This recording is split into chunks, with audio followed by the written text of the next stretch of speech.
I want to cover Robinhood's launch of on-chain stocks and the announcement of their Arbitrum Layer 2. So this is something that I think they're referring to these as stock tokens, but they're basically derivative contracts that provide exposure to the price movement of underlying US stocks or ETFs without granting direct ownership of the actual securities. So these are only available today to EU customers and are not available to US consumers due to regulatory differences.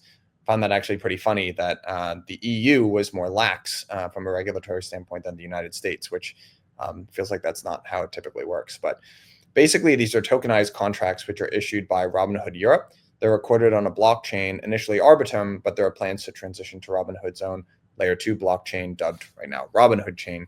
They track the price of the underlying assets, stocks like NVIDIA or ETFs like Vanguard's VOO, which are held by a US licensed institution.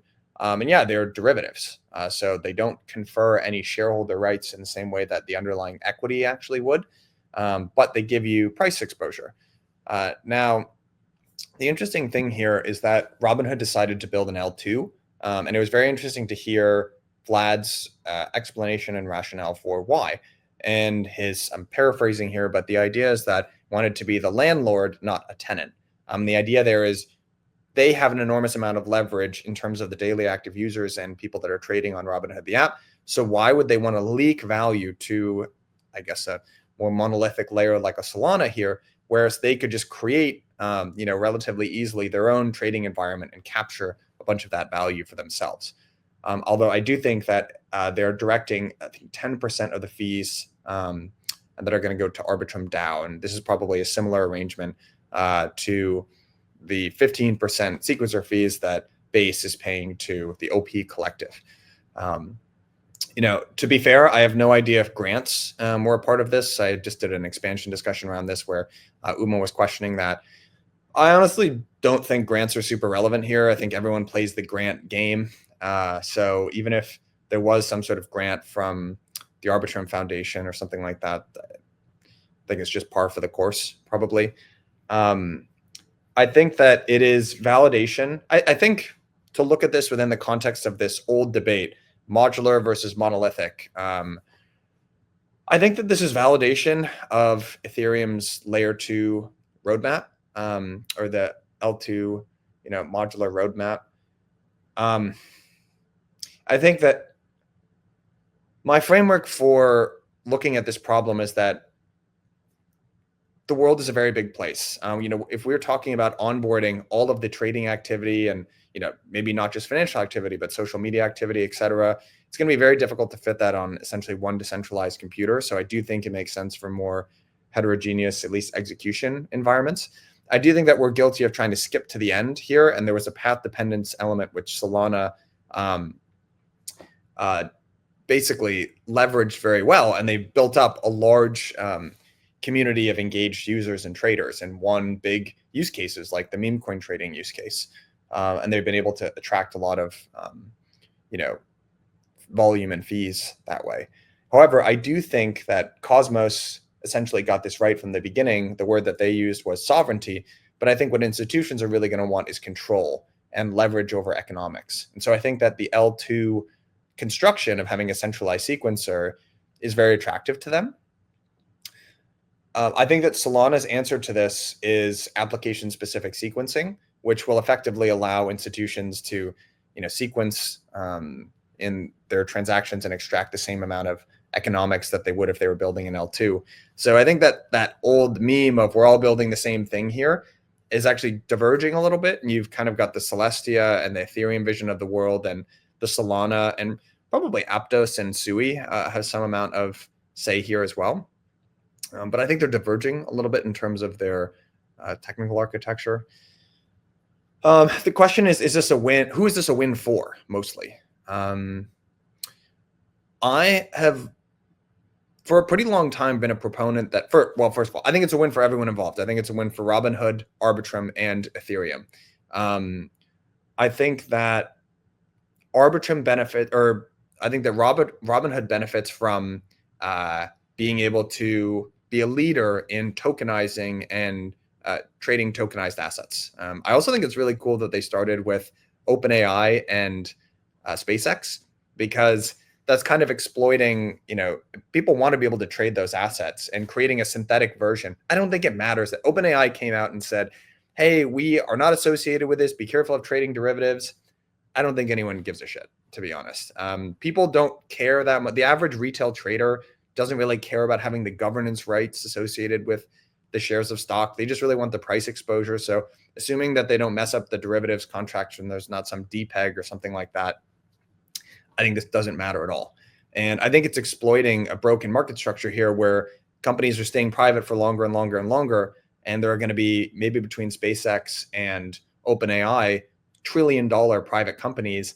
All the wealth there is accruing to maybe hundreds or at the most, 1,000 people. That is not a societal good. So I think crypto, it's being branded as regulatory arbitrage here, but I think it's solving a good problem and giving people access to trading these things that they would want to trade. So I think that's a good thing. And the question is who, and so Robinhood is going to be able to offer that product, and they're going to benefit quite a bit from that. This is obviously beneficial to Arbitrum. They're going to get 10% of these trading fees, it seems like, and that's going to accrue directly to the DAO. So that's a big win. I will say Hood, the stock price jumped like 15%. I think Arbitrum barely moved, which might be reflective of other challenges that Arbitrum has in its business model. But I still think it's a big win for Arbitrum by any stretch of the imagination. And then the question is this good for Ethereum and ETH? I'm going to separate Ethereum and ETH. It's undoubtedly good for Ethereum. The question is it good for ETH? I remain of the mind that the only thing that will... Ethereum needs two things. There needs to be the perception that everyone is building all of this stuff on the Ethereum network. And then investors need to be able to understand how that activity is going to translate into fees. I just think that's my opinion. I know that some people think that we can meme our way into ETH being a store of value like BTC. That's not my opinion. I don't think that's a smart strategy. So I think right now this is good. This is forward looking. I think investors are going to be excited about this. They're going to think, hey, this is all built on Ethereum. And the same way that ETH is kind of getting a little bit of renewal as like the stable coin chain. That's great. The meme ability will take us so far. I think we need a story about how all of this activity is going to translate into fees. And once we get that, it'll be really, really good for ETH, the asset, like it's currently good for Ethereum, the network. I know some people have a different opinion than me on that, but that's my opinion. I think that there was an interesting post from Wasi Lawyer who deconstructed basically how this all works. And, everything exists here in Robinhood's walled garden. So, these are all traded by indexing essentially this whitelisted, read KYC AML list of accounts and tracked internally within Robinhood. And, he mentioned that there is a real possibility here that centralized CeFi walled gardens just outcompete what we've built in DeFi. And a lot of these assets, like these, stock contracts that Robinhood has tokenized on chain, you can't use them in DeFi. You can't even move them off the Robinhood app. And so I think I'm slowly coming to the realization that, most trading is going to occur in walled garden type platforms. And we'll probably go through something like we went through with the web, where these open protocols in the web, but they were kind of steadily outcompeted by more centralized platforms. I don't know that that's a bad thing. I think that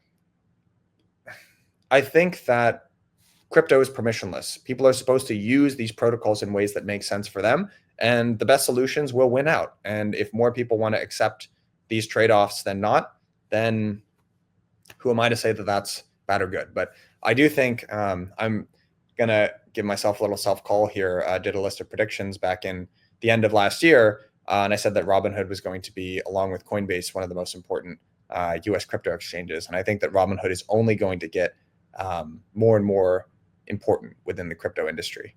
And if any of you listening have not listened to Vlad Tenev's recent speeches on tokenization, he presents a very compelling, crystal clear vision of the future and the benefits of tokenization. And man, I think he's going to be one of the more important people in crypto, the industry, on a couple of year time horizon. And one more prediction for all of you that I'm kind of gaining a little bit of steam around is that, we and, Jason and I talk about this a lot at Blockworks. is this person crypto native? Do we need the hire for this role to be crypto native? I think that we're going to stop using that word in 5 years, and DeFi and finance are going to merge and just become the same thing. In the same way that you would never say that I work in the internet or I'm an internet entrepreneur today, the way that people did in the early aughts. I think it's the same thing today. The word crypto native won't mean anything. You'll either work in finance, or you'll work in social media, or you'll work in some consumer app or sector that's going to get created. So I think that we're pretty close to that happening.